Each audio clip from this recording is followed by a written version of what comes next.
This is Yair Pinto coming to you live from Jerusalem, from the TBN Israel studios. We're having some technical issues. I hope that we are live and you can hear me.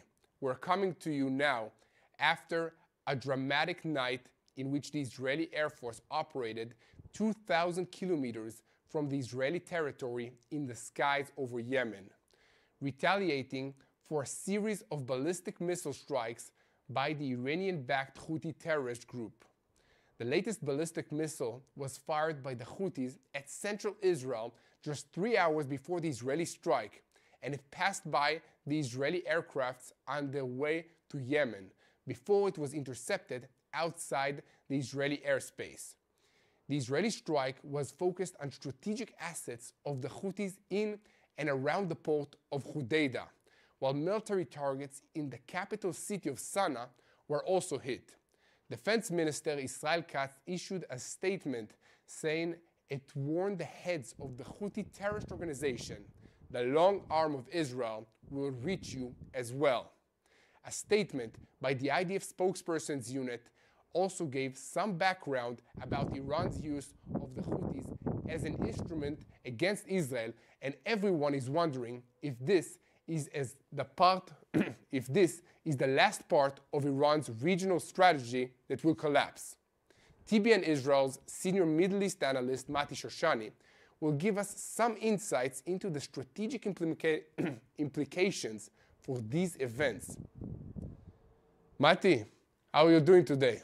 Hey Yair, what an exciting night. Incredible day that we're living in. We think there isn't going to be another surprise, and then another one comes the next day. It's really fascinating times. This is if I say this is the most dramatic attack that has happened. We're going to break this down minute by minute for everyone at home. This strike in Yemen began, so let's dive into the details. Yeah, definitely, Mati. We're going to dive into the details of this special Boots on the Ground live event. Guys, if you haven't subscribed to our channel yet, please click that subscribe button and that little bell so that you'll never miss another update from Israel. The Houthis were not the only proxy of Iran that is on the verge of defeat. Against the backdrop of negotiations for a hostage deal, IDF Chief of Staff Herzi Halevi held a situation assessment and a tour in the Rafah area of the southern Gaza Strip over the last 24 hours, declaring that we are pressuring Hamas and putting it into more distress every day so that we can bring back our hostages. In a related story, Hamas has agreed to the exile of senior terrorists to Qatar and to Turkey. In a general sense, we can say that the gaps between Israel and Hamas have apparently narrowed, and the reports sound more and more optimistic that the deal will be announced very soon. Of course, Hamas sources are flooding the media with relative optimistic reports, perhaps to increase pressure on Israel to be flexible, but there is still a way to go. Meanwhile, on the northern border, the extent of the destruction of terror infrastructure in southern Lebanon is becoming more apparent following IDF strikes, as representatives of the IDF, the Lebanese Army, the American-French mechanism, and UNIFIL, the United Nations Peace Forces, held a coordination meeting on the agreement in Lebanon. In related news, Saudi reported indicates that 1,500 Hezbollah terrorists are missing and their fate is unknown. As you said, Mati, it's time to dive into the details. So I would like to hand this report over to you. Excellent, Yair. I'm Mati Shoshani. And I'm Yair Pinto. That's right. This is the special broadcast of Boots on the Ground, reporting on everything happening in Israel. Yair, back definitely. to you. This is day 440 of the war against Hamas, Hezbollah, the Houthis in Yemen, all the Shiite militias in Syria and Iraq, and all of them are taking their orders from the head of the axis of evil in the Middle East, Islamic Republic of Iran. Just a second, Yair. Before we begin, I want to invite you to press the subscribe button so that you never miss another episode of Boots on the Ground. I also want to invite you to find the support button if you like to donate to our activity here in Israel. Every dollar that you donate, we will direct it to produce updated and detailed content about what is happening here in Israel. So let's dive into the details. In astonishing escalation, Yemen's Houthi rebels, backed by Iran, have launched a series of ballistic missiles at Israel in recent days. While the missile was intercepted without casualties, the IDF's response has been swift, calculated, and unlike anything we've seen before. Israel has targeted one of the Houthis' most critical military installations, preemptively denying strategic advantages to its enemies in a move that has left the region and the world in shock.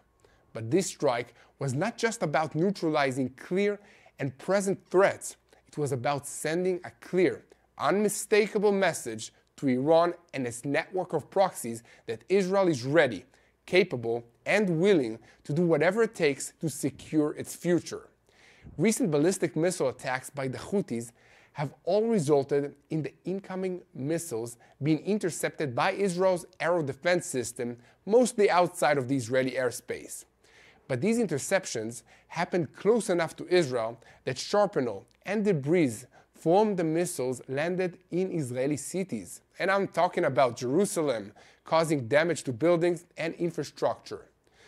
Because there was several minutes of warning time, the Israeli people who were in the path of these missiles were able to get to shelters, so no one was hurt, thank God. But these strikes highlight Iran's expanding strategy of using its proxy militias to open new fronts against Israel, stretching Israel's defensive capabilities and its resources.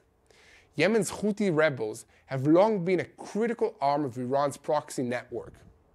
By launching missiles at Israel, they have demonstrated Tehran's intention to stretch Israel's defenses across multiple theaters, including Gaza, Lebanon, Syria, and now Yemen. With the battles in Lebanon and Gaza coming to a conclusion, and with the loss of the Assad regime in Syria, the Houthis in Yemen assume greater importance in Iran's regional strategy.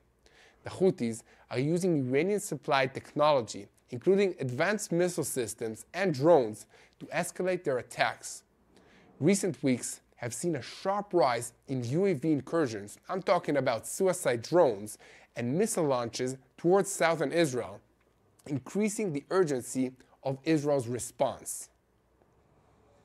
To understand the broader implications of Yemen's ballistic missile attacks and what they mean for Israel, we now turn to TBN Israel's senior Middle East analyst and my good friend, Mati Shoshani. Thank you, Yael. What we're witnessing today is the rapid expansion of a conflict that was once localized to Israel's immediate borders. The increased involvement of Yemen's Houthis signals a dangerous evolution in Iran's strategy, one that seeks to encircle Israel with threats from every direction. So let's break this down. Yemen's ballistic missile launch is not an isolated event. It's part of Iran's broader plan to test Israel's defenses while showcasing its ability to destabilize the region through proxies. The choice of Yemen as a launchpad is strategic. It's geographically distant, but still within striking range, forcing Israel to stretch its resources. Iran's proxies, including Hezbollah, Hamas, and now the Houthis, are coordinated efforts to pressure Israel on multiple fronts.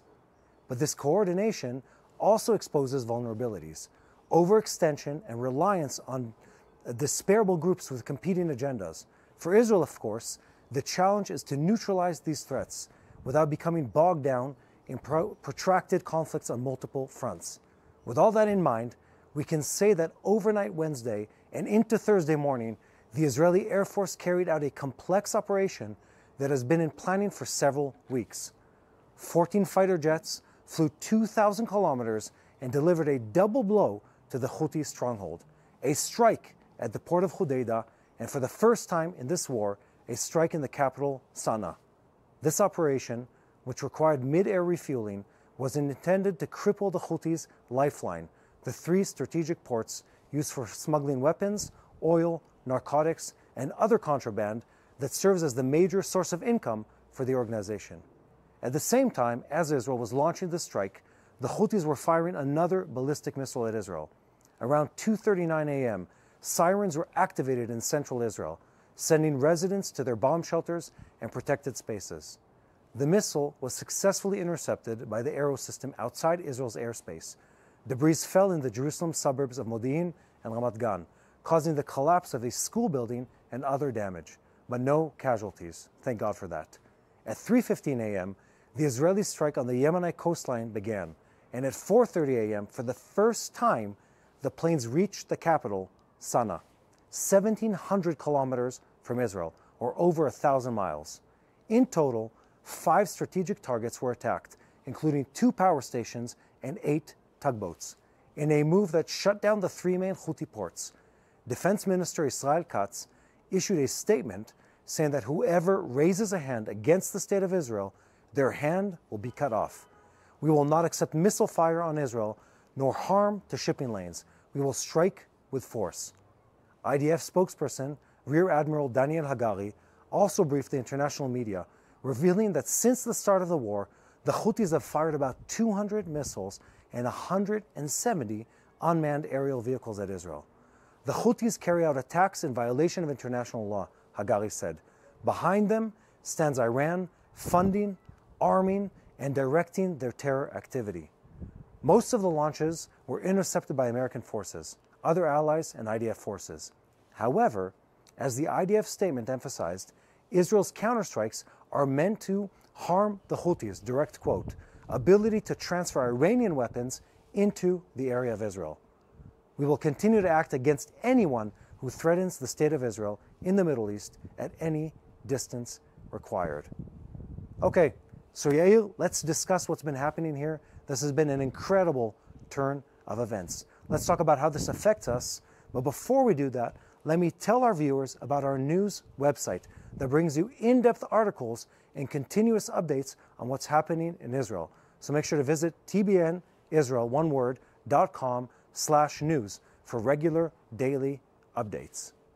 Yeah, okay. Definitely, Mati. I think the first topic we want to talk about is, like, who are the Houthis? Why are they attacking Israel? Maybe let's give a background information to our viewers, Mati. Well, let's start with the MO, the modus operandi of the Iranians. What they've done, and we touch on this on a daily basis on this channel, is they go for the proxy warfare. They destabilize a region, they bring in or prop up a terrorist organization. It can be Hezbollah, it can be the Houthis, it can be Hamas. They strengthen them, and then they use them to attack other countries. Their entire doctrine for Israel for the last several decades has been what they call the circle of fire. And I would add to that, it's a no longer existent system of circle of fire. So what they've done with the Houthis specifically, there is a terrorist organization that's been propped up and sponsored by Iran. What they do is they launch missiles and UAVs at Israel. This includes ballistic missiles that regularly get intercepted, and they fall as debris, usually over the coast or the sea, and sometimes inside Israel. And what they do on a regular basis is they try, or they threaten, to fire missiles at Tel Aviv. They say at least, or they claim, that the whole point of this is to break the siege on Gaza. But again, it's very clear that their main agenda, their true agenda, is to support the foreign policy of the Iranian Islamic Revolution. Yeah, definitely, Mati. And they keep stating that they will not stop launching attacks against Israel until the Israeli people and the state of Israel will lift the siege over the Gaza Strip. So they all connect it to the events of October 7 and to support the terrorists of Hamas in their war against Israel.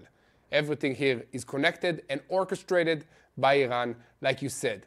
But Mati, talking about Iran, the Ayatollah regime has suffered severe blows.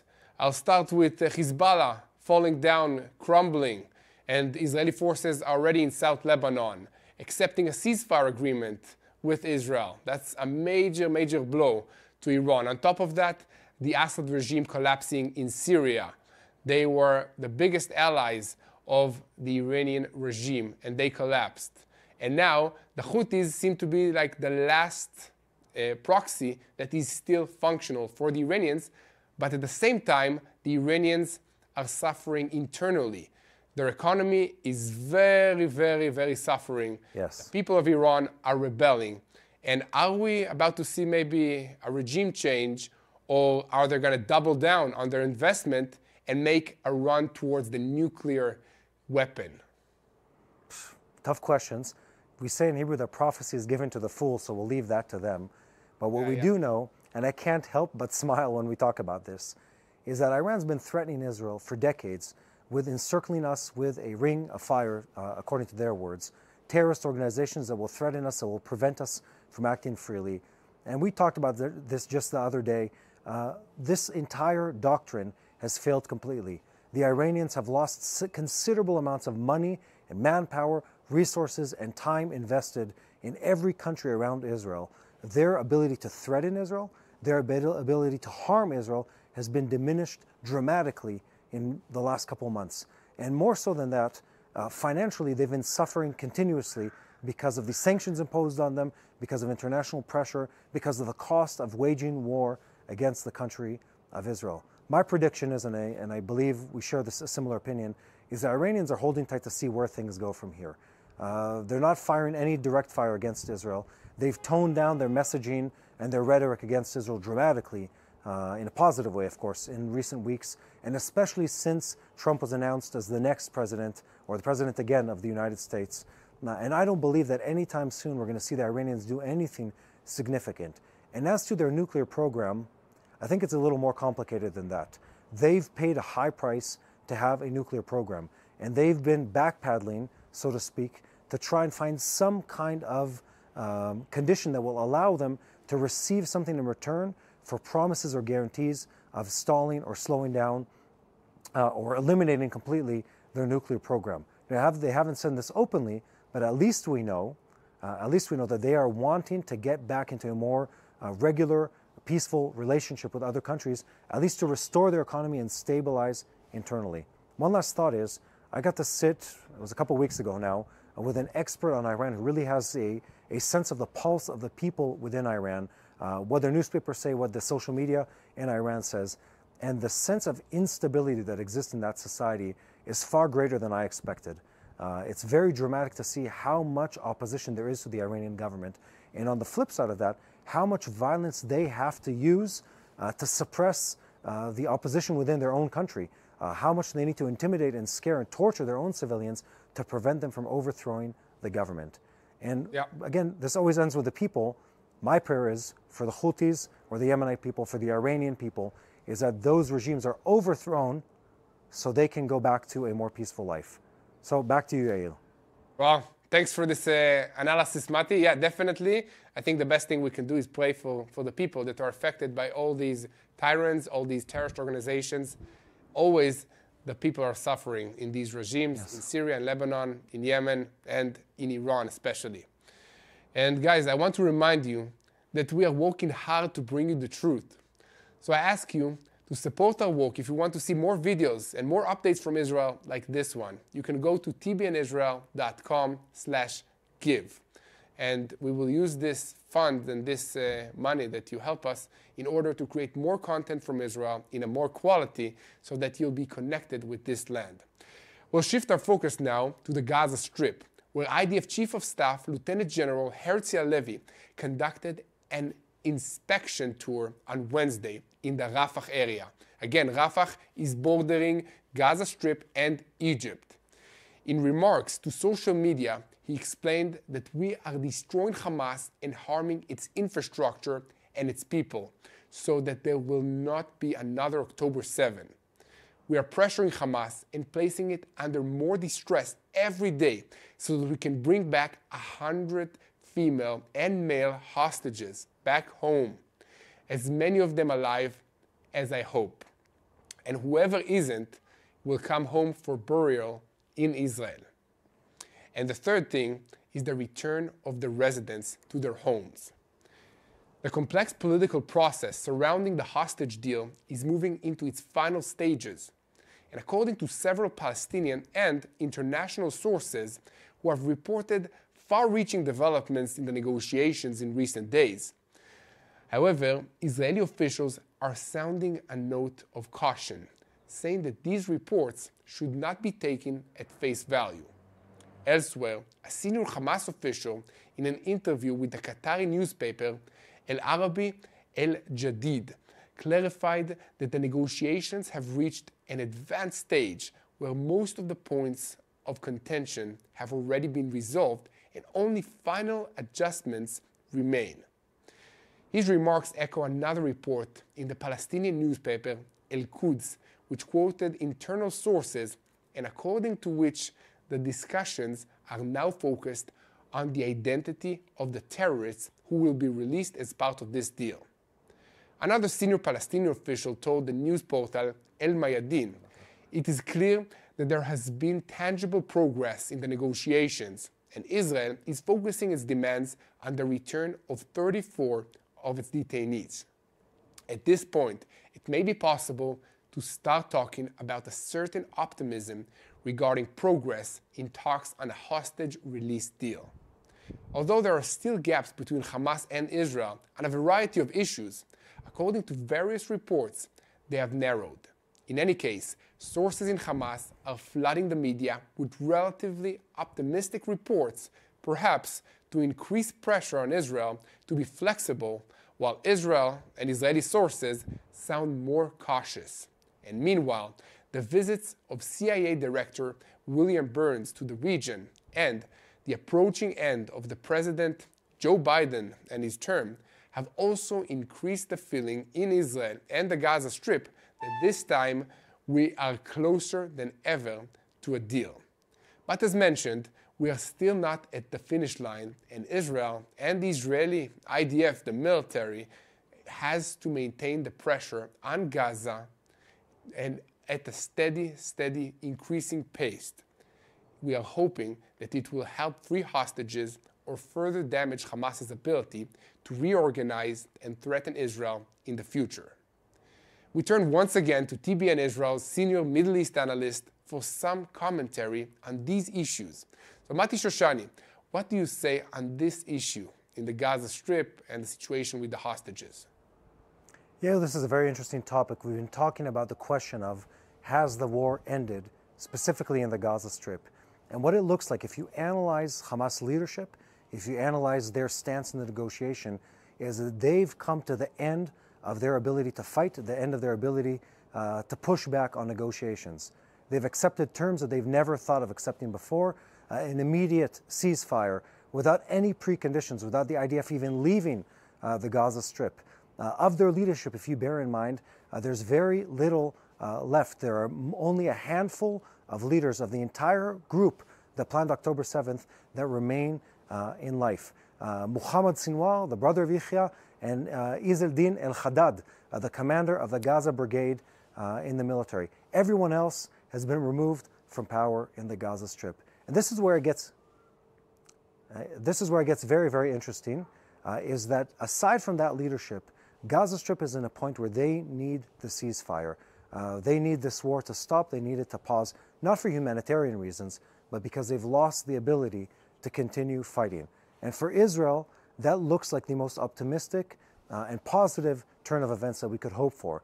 It means that they'll be willing to cease fire and go back to a place of peaceful, at least tension, with Israel for the foreseeable future. Mm-hmm. Yeah, definitely, Mati.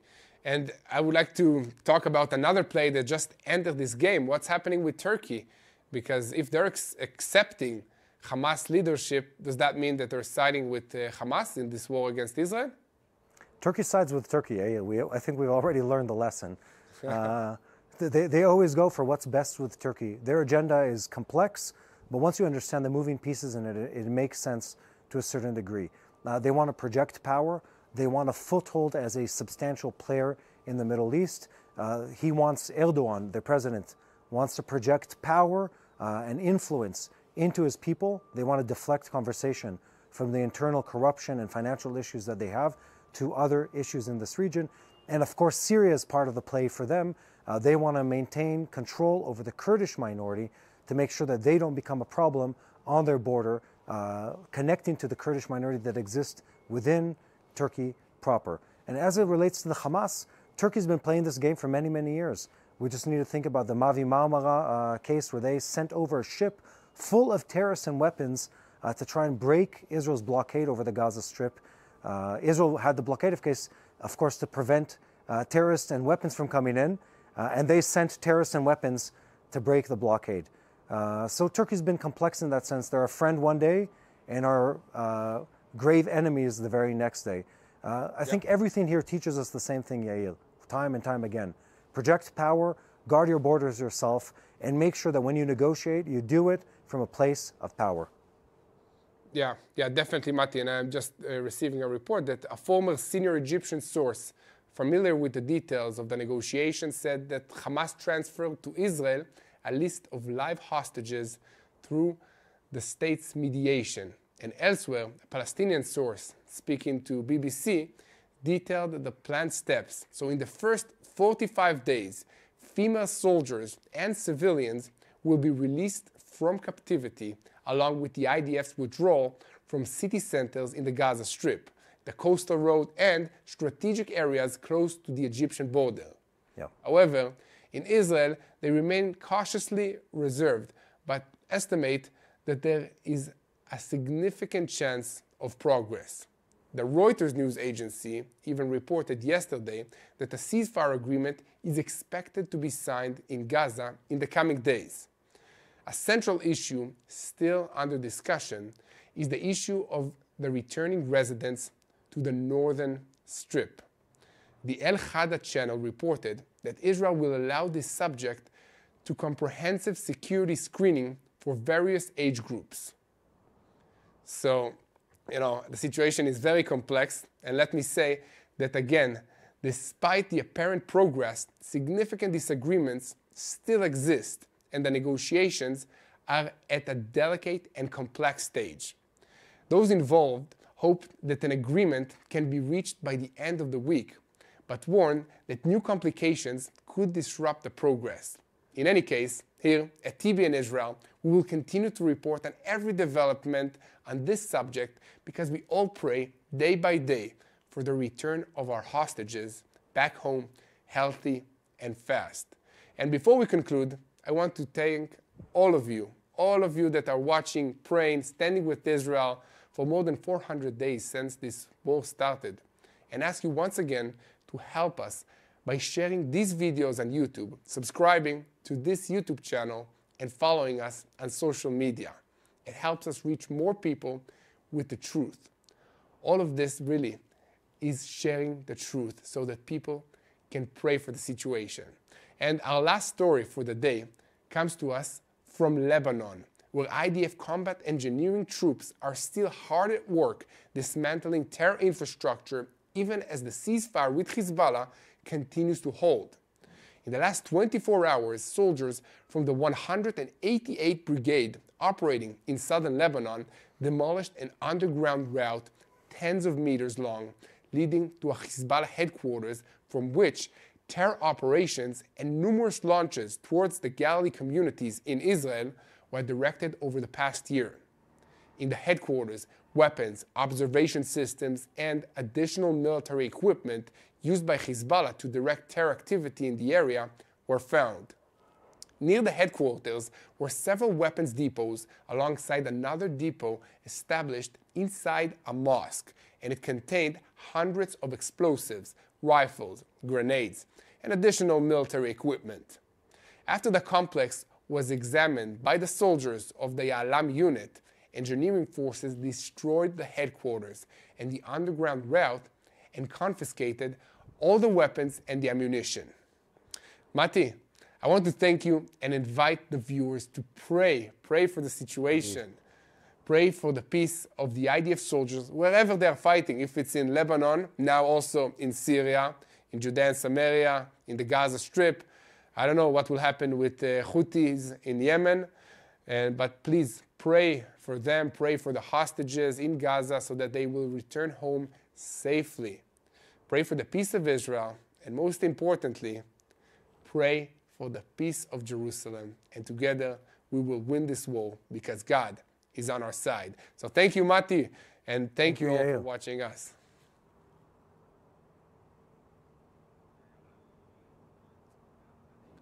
I